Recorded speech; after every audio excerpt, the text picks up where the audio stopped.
오늘 하나님께서 우리에게 주시는 말씀은 구약성경 다니엘서 3장 14절에서 18절의 말씀입니다. 구약성경 다니엘 3장 14절에서 18절의 말씀, 구약성경 1235쪽에 있습니다. 다니엘 3장 14절에서 18절의 말씀을 봉독해 드리겠습니다. 느부갓네살이 그들에게 물어 이르되 사드락 메삭 아벳느고야 너희가 내 신을 섬기지 아니하며 내가 세운 금 신상에게 절하지 아니한다 하니 사실이냐? 이제라도 너희가 준비하였다가 나팔과 피리와 수금과 사명금과 양금과 생황과 및 모든 악기 소리를 들을 때 내가 만든 신상 앞에 엎드려 절하면 좋거니와 너희가 만일 절하지 아니하면 즉시 너희를 맹렬히 타는 풀무불 가운데에 던져넣을 것이니 능히 너희를 내 손에서 건져내시니 누구이겠느냐 하니 사드락과 메삭과 아벳느고가 왕에게 대답하여 이르되 느부갓네살이여 우리가 이 일에 대하여 왕에게 대답할 필요가 없나이다. 왕이여 우리가 섬기는 하나님이 계시다면 우리를 맹렬히 타는 풀무불 가운데에서 능히 건져내시겠고 왕의 손에서도 건져내시리이다. 그렇게 하지 아니하실지라도 왕이여 우리가 왕의 신들을 섬기지도 아니하고 왕이 세우신 금 신상에게 절하지도 아니할 줄을 아옵소서. 아멘. 하나님의 말씀입니다. 7월 영성훈련의 달을 맞이하여서 주일마다 다니엘의 영성을 통해 우리와 하나님과의 관계를 점검해보고 있습니다. 오늘은 다니엘의 영성 세 번째 시간입니다. 오늘은 다니엘과 함께 바벨론의 포로로 잡혀갔던 세 친구들에게 찾아온 위기의 사건을 함께 묵상하려고 합니다. 지난 주일에 다니엘 2장에서 느부갓네살 왕이 꿈의 해석을 요구하면서 이 꿈을 해석하지 못하면 살아남지 못할 것이라고 위협을 했던 위기를 함께 묵상하였습니다. 이 생사의 기로에서 다니엘은 기도로 이겨내고 하나님의 깊고 은밀한 일이 나타날 것을 발견하면서 이 절대절명의 위기를 이겨냅니다. 이런 다니엘과 세 친구들에게 오늘 다니엘 3장에서 새로운 위기가 찾아오게 됩니다. 다니엘서를 읽어보면 다니엘과 세 친구들의 삶은 위기의 연속입니다. 이것이 사실 다니엘서가 쓰여진 이유입니다.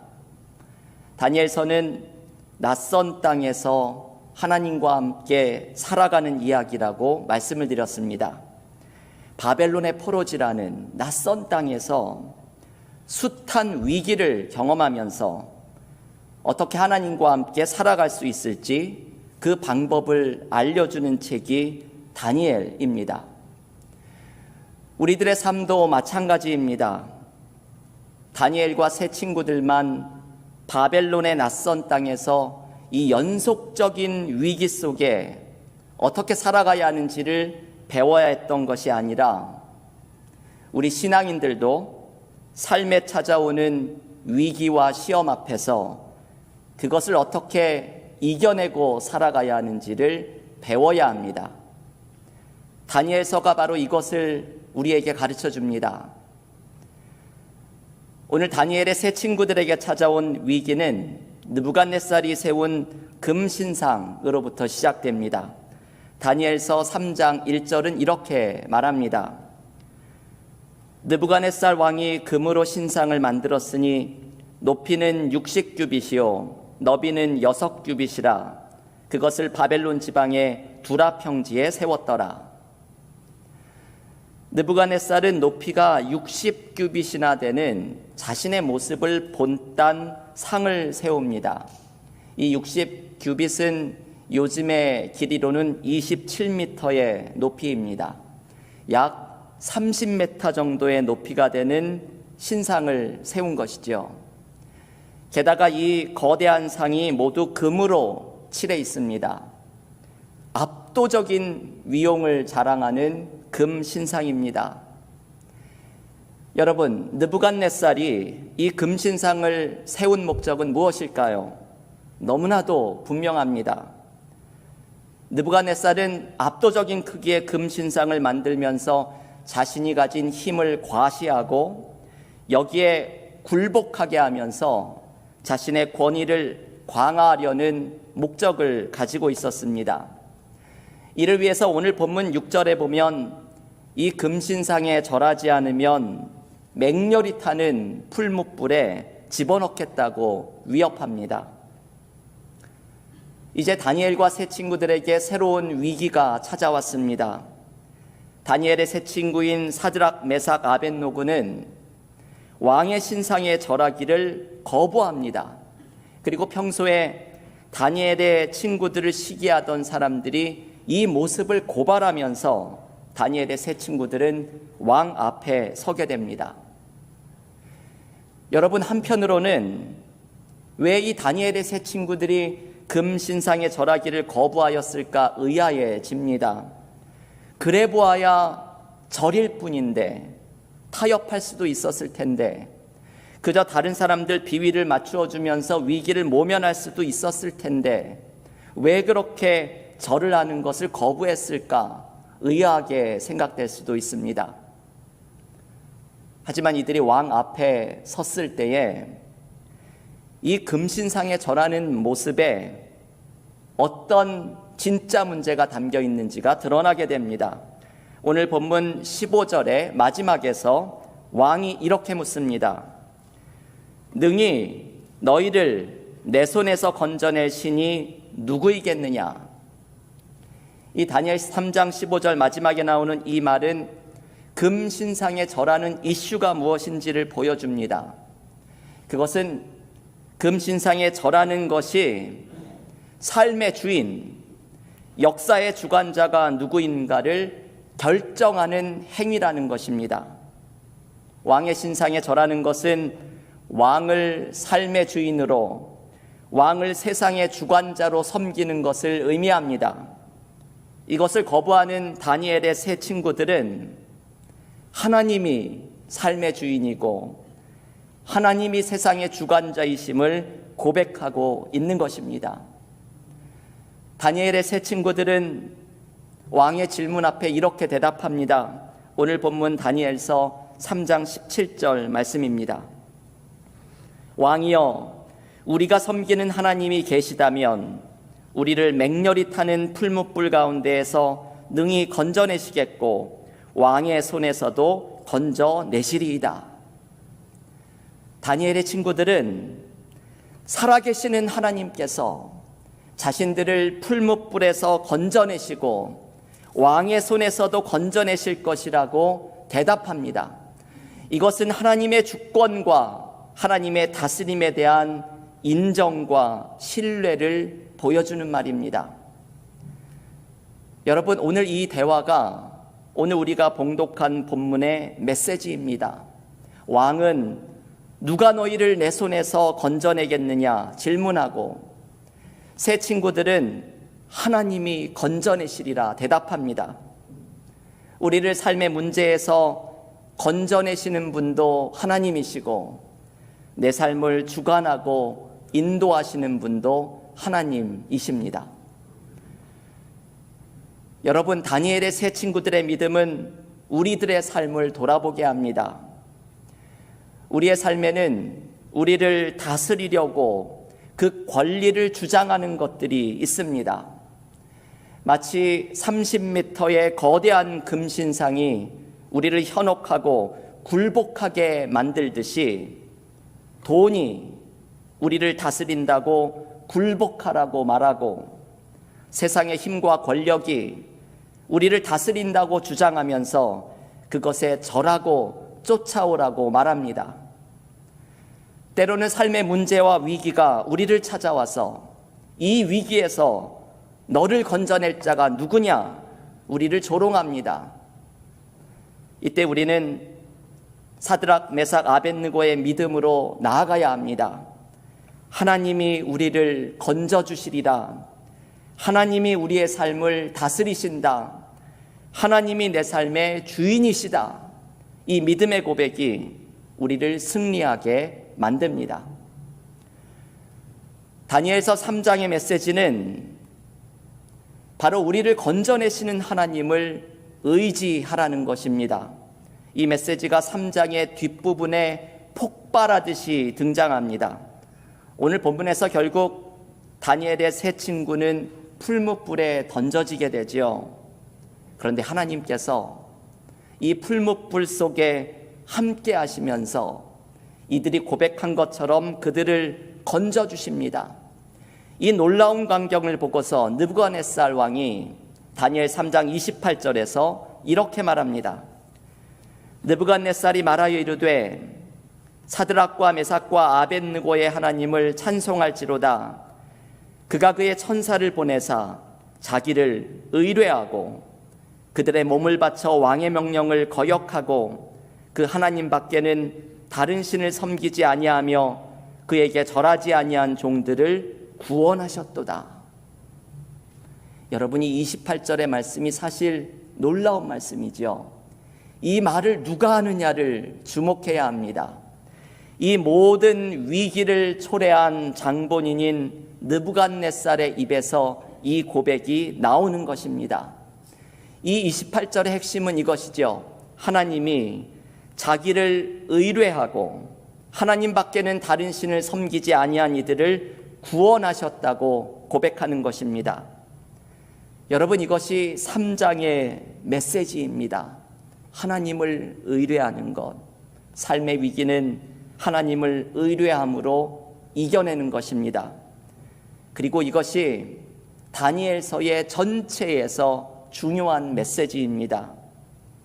바벨론의 포로지에 끌려간 사람들에게 그 낯선 땅에서 승리하는 방법은 이방의 힘에 무릎 꿇지 않고 삶의 주인이고 역사의 주인이신 하나님을 의뢰하는 것이 삶의 위기를 이겨내는 방법이라고 다니엘서는 외치고 있는 것입니다. 요즘 대신방의 기간입니다. 제가 신방을 가서 자주 나누는 말씀 가운데 하나가 시편 16편 8절의 말씀입니다. 시편 16편 8절은 이렇게 말합니다. 내가 여호와를 항상 내 앞에 모심이여 그가 나의 오른쪽에 계심으로 내가 흔들리지 아니하리로다. 여러분, 이 말씀은 흔들리는 삶 속에서 흔들리지 않을 수 있는 비결을 알려줍니다. 그것은 하나님을 항상 내 앞에 모시는 것입니다. 하나님이 내 앞에서 나의 길을 인도하시는 것을 의지하면서 따라갈 때 삶의 위기와 문제가 우리를 뒤흔들려 할 때에도 흔들리지 않는 삶을 살아가게 됩니다. 저희 사무실에 가면 꽃이 예쁘게 피는 선인장이 하나 있습니다. 제가 아는 한 목사님께 분양을 받은 것인데 이 선인장을 요즘 저의 창틀 앞에 세워놓고서 신기한 경험을 하고 있습니다. 선인장의 가지가 휘어졌는데 이 휘어진 가지를 좀 펴보려고 햇빛을 향해서 이 선인장을 돌려놓으면 식물이 햇빛을 향해서 방향을 바꾸면서 구분 가지가 펴지는 것을 보게 되었습니다. 가지에 있는 꽃들도 전부 햇빛을 향해서 자라갑니다. 그러다가 또 너무 오래 놔두어서 이 선인장이 너무 한쪽으로 가지가 휘어지는 것 같으면 이번에는 반대로 식물을 돌려놓으면 언제 그랬냐는 듯 햇빛을 향해 자라가면서 그 구분 가지가 펴지는 것을 봅니다. 이 식물을 보면서 많은 생각을 하게 됩니다. 식물은 햇빛을 향해서 자라나는 것이죠.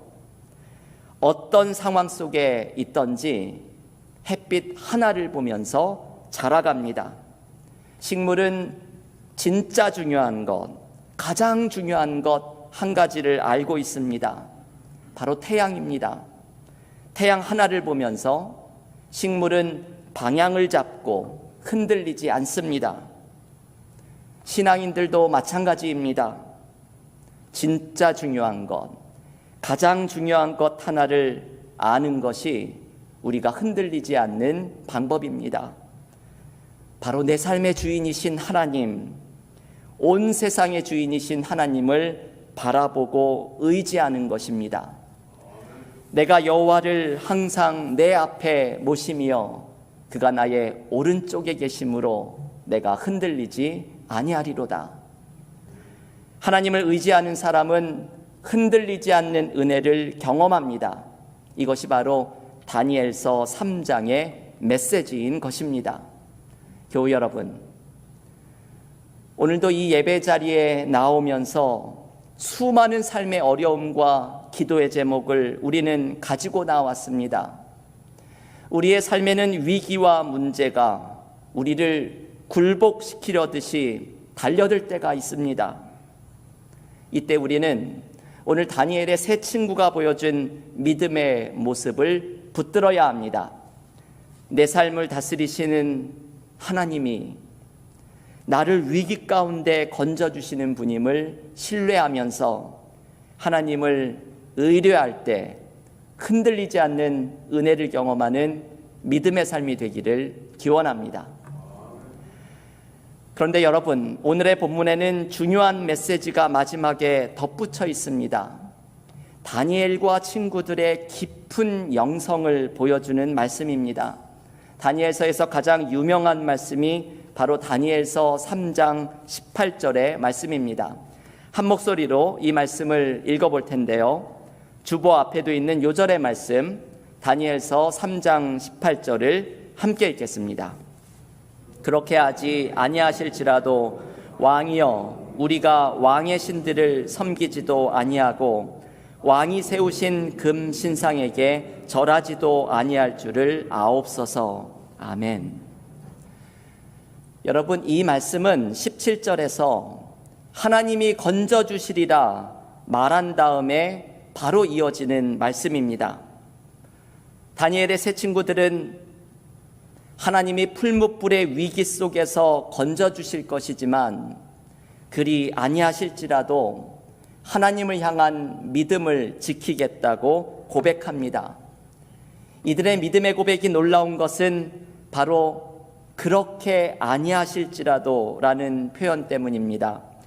예전 성경은 그리 아니하실지라고 라고 번역을 합니다.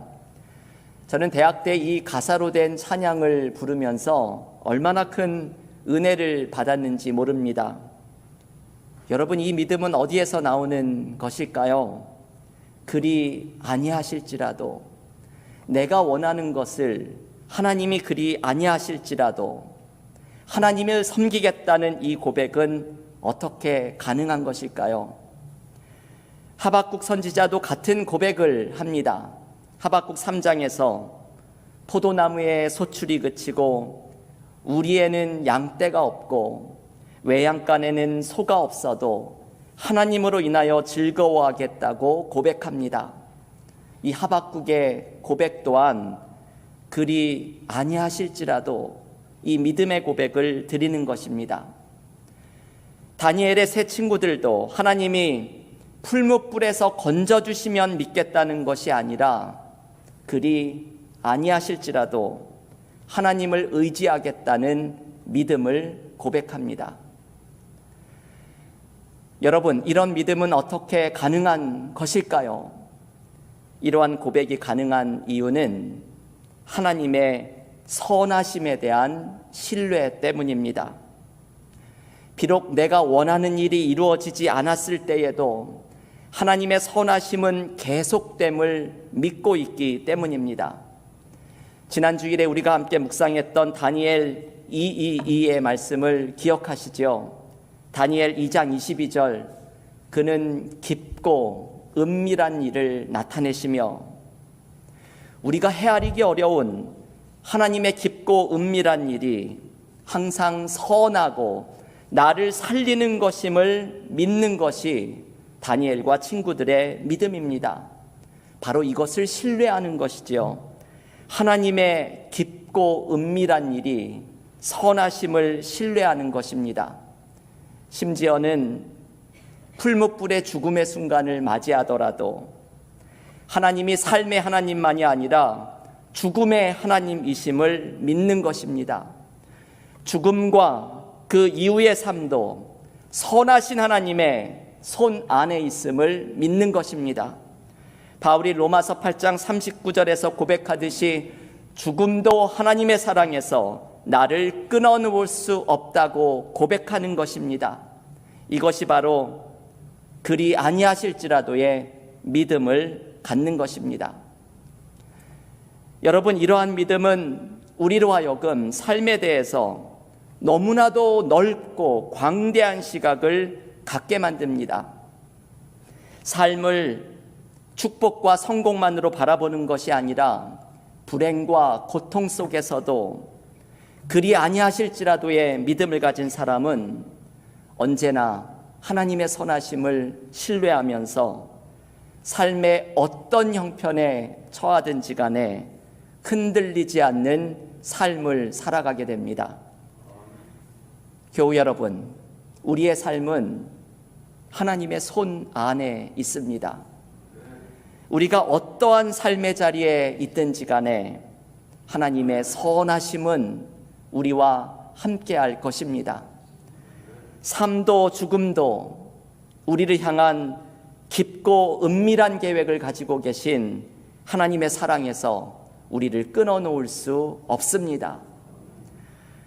어제 저는 다니엘서 3장의 이 말씀을 묵상하면서 설교를 준비하면서 저의 책꽂이에 꽂혀 있는 저의 설교하는 책상 옆에 늘 꽂아놓는 책들이 있습니다.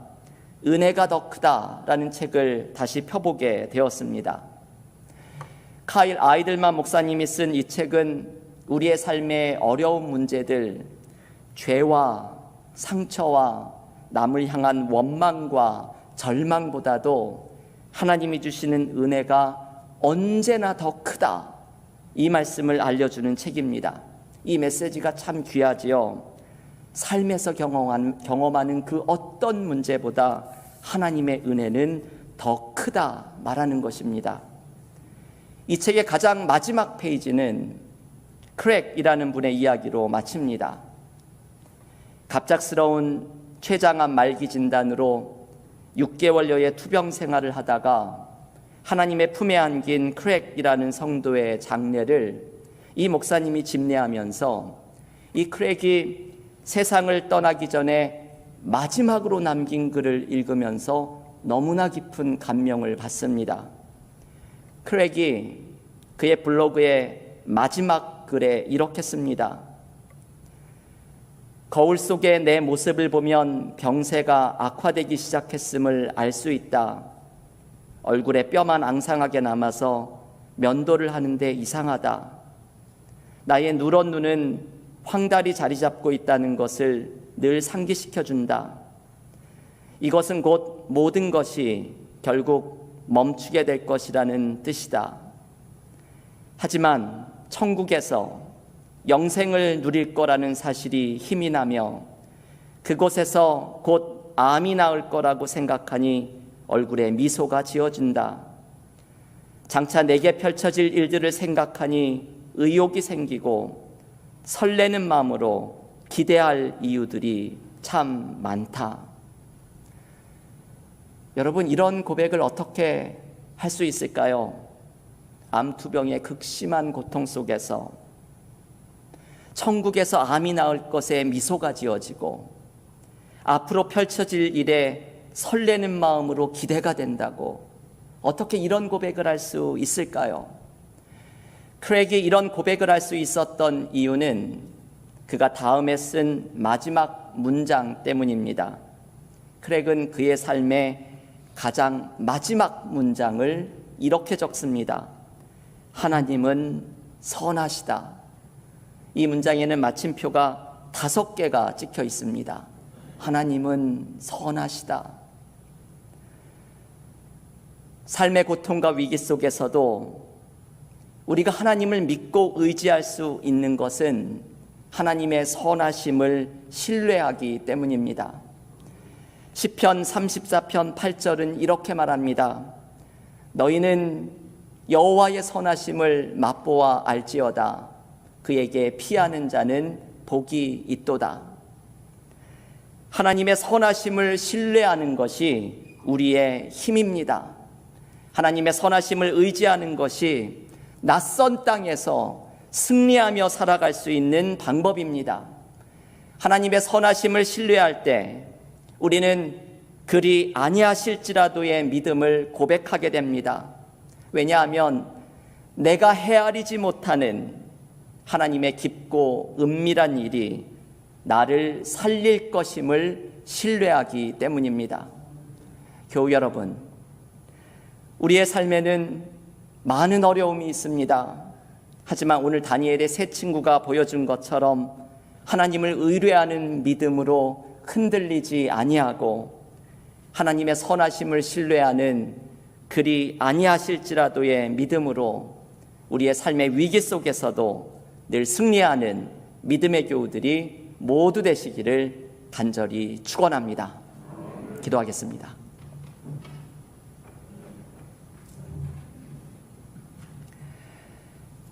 하나님 감사합니다. 낯선 땅 바벨론에 끌려간 유대의 백성들에게 다니엘서를 통해서 위로의 말씀을 주고 싶어 하시는 하나님의 음성을 오늘 삶의 어려움과 기도의 제목을 가진 우리에게 주시는 하나님의 말씀으로 받게 하시니 감사드립니다. 우리의 삶에는 많은 위기와 문제와 기도의 제목을 가지고 있습니다. 오늘도 하나님 앞에 우리의 삶의 문제를 하나님께서 건져주시기를 기도하며 나아가는 우리들의 간절한 기도에 응답하여 주시기를 원합니다.